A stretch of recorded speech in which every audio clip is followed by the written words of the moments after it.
こんにちは。今回は市販のプリンで作る簡単ティラミスをご紹介します。小さなプリンを表面に飾るととっても可愛いです。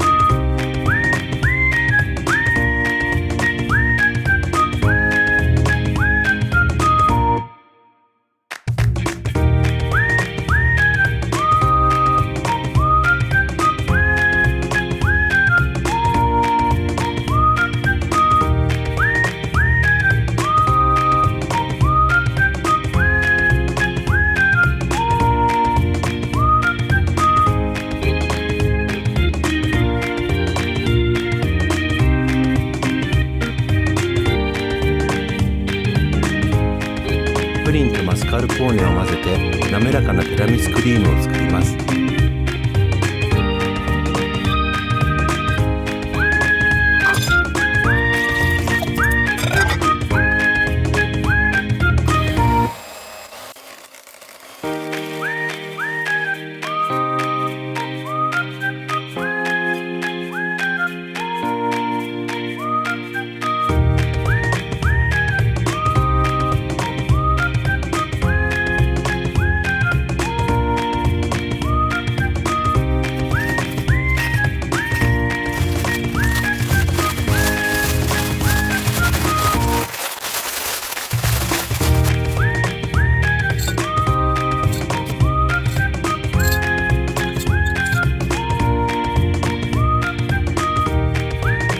ビスケットとクリームを交互に重ねてカップティラミスを作ります。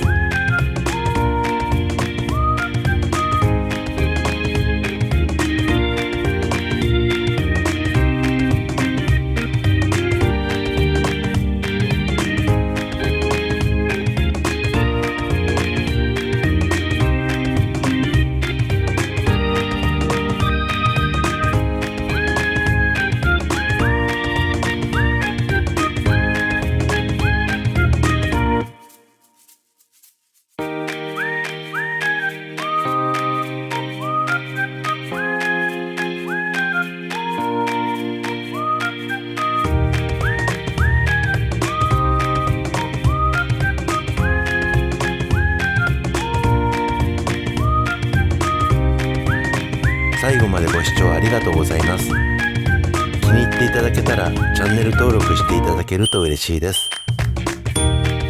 また次の動画でお会いできたらとっても嬉しいです。